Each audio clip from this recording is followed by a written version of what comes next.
Les Sikhs d'Afghanistan amers après un attentat à Jalalabad, un gouvernement mafieux. Les Sikhs afghans, amers, exigent une enquête lundi au lendemain d'un attentat suicide qui a tué 10 membres de cette petite communauté dont un candidat aux législatives, sur un marché de Jalalabad, dans l'Est.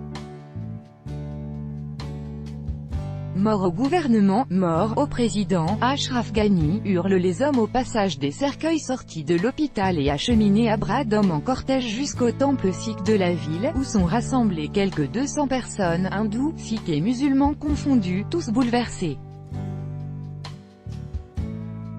Le kamikaze a fait 21 morts au total, dont 17 sikhs et hindous selon les autorités locales. Parmi elles Zatwar Singh, candidat pour représenter la minorité sikh au Parlement aux élections d'octobre et Rawal Singh, figure éminente et active de la communauté. L'attaque a été revendiquée par le groupe État islamique, dont les bases en Afghanistan sont situées dans plusieurs districts de la province du Nangarhar, autour de Jalalabad. Nous exigeons une enquête du gouvernement sur cet attentat, faute de quoi nous irons manifester devant l'ambassade américaine et d'autres, à Kaboul, prévient le fils du candidat, Narendra Singh. C'est un gouvernement faible qui n'arrive à protéger personne, accuse le jeune homme. Des ambulances transportant des cercueils des victimes de l'attentat suicide à Jalalabad, en Afghanistan, le 2 juillet 2018. Copyright AFP, NORULLHSHIRZAD. Il explique à l'AFP qu'un rendez-vous de son père avec le président Ghani, prévu le matin, a été annulé à la dernière minute. Ils nous ont demandé de revenir l'après-midi vers 15h30. Une vingtaine d'anciens des communautés sikhs et hindous voulaient rencontrer le président, énonce-t-il. Nous les avons conduits dans 3 voitures mais arrivés à proximité des bâtiments du gouverneur provincial, les forces de sécurité nous ont arrêtés et prié de sortir des voitures. C'est là que le kamikaze à pied s'est approché et s'est fait sauter au milieu de nous, raconte Narendra Singh. Nous étions visés, le gouvernement ne s'occupe pas de nous.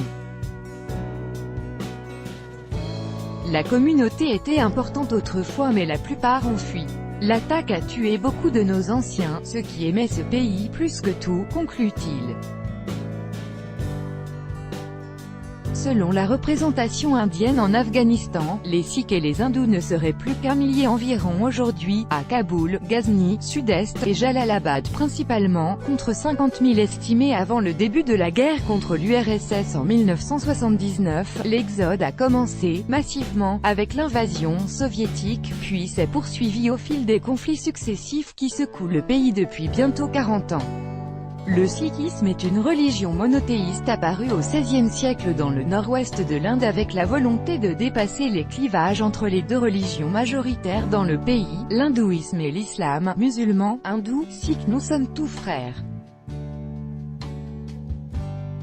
Malheureusement, avec ce gouvernement personne n'est en sécurité, dénonce Jagandar Singh, un commerçant dont le frère a péri dans l'attaque. Nous ne pouvons plus pratiquer en paix.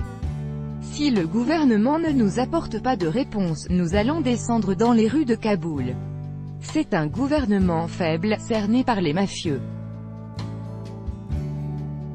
Nous avons perdu tout espoir en lui. Les conclusions des enquêtes annoncées après les attentats, même les plus choquants, qui frappent régulièrement les civils, sont rarement rendues publiques.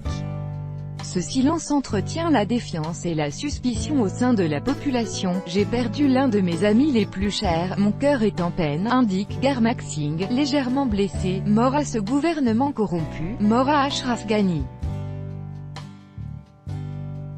Nous n'avons pas la moindre protection dans nos rues et aujourd'hui, nous enterrons nos êtres chers, se plaint-il. Tout droit de reproduction et de représentation réservé. Copyright 2018, Agence France Presse.